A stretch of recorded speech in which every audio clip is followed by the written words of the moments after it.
and down this rabbit hole, you keep finding new things. So deagal forecasts different things, growth. And if we look at these countries right here, you see China.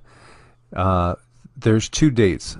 So you have 2017, and let's see if I go over here and give you the country list, which is down at the bottom, and 2025, and it's such a interesting, right?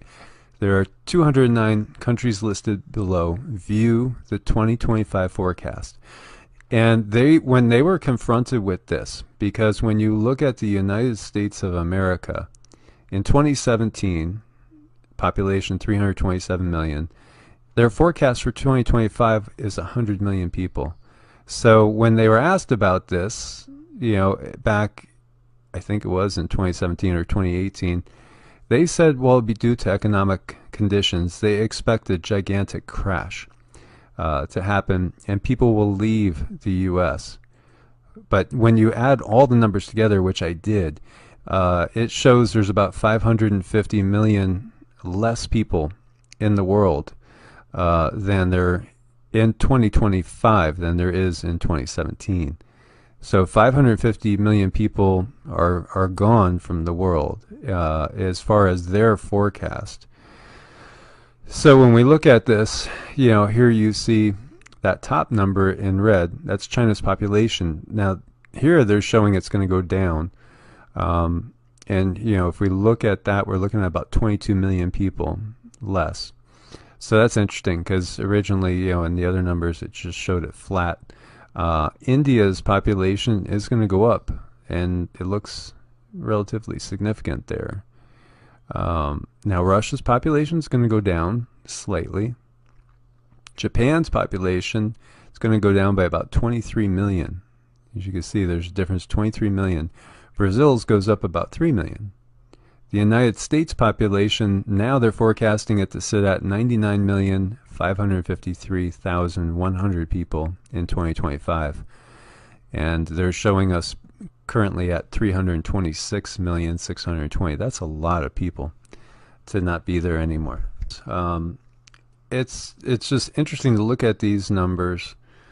Here you see Indonesia gained 7 million people, so they go up.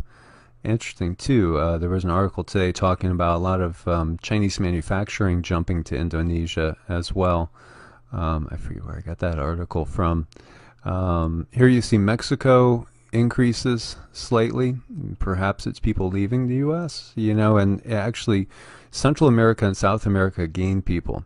Now if you look at these countries, right here you see Italy drops like 19 million people. France drops 28 million people. That's huge. Canada loses 9 million people, about a third. South Korea, big loss there as well. It goes from 51 million to 37 million. You see the Netherlands drops population. Pakistan gains population. Pakistan gains a lot. Actually, it gains about 14 million people. I almost wonder if, what's up with that. That's kind of weird. Iran loses a little bit of population there. I guess that looks like maybe around, what is that, like 45,000 people, something like that. Thailand loses population. Turkey loses 9 million. That's big. Egypt gains about 8 million people. Malaysia gains like 2 million. Nigeria loses 3 million. Philippines gain like 13 million people. Germany, look at the loss on Germany. Germany goes from 80 million people population to 28 million. That's massive. Yeah, massive drop. And did we cover the UK? Because the UK has a huge drop too. So Germany is massive. Spain, big losses, almost cut in half, 48 million to 27 million. Saudi Arabia loses about 3 million people as well. You see Colombia gaining almost a couple million. Argentina loses 3 million. So it has to do with political alliances, I would think, and war as well. Taiwan loses like 5 million people.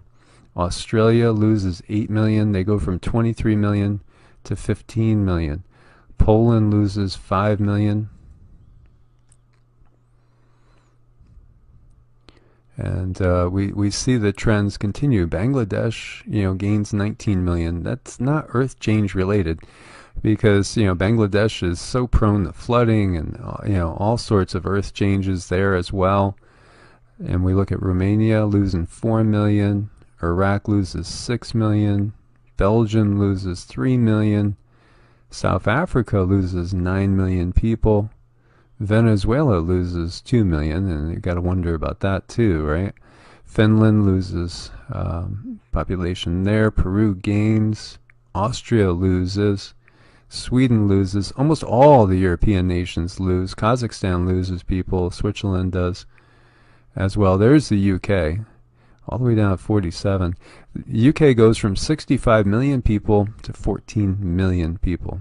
65 million people to 14 million people. So what do you guys think of that?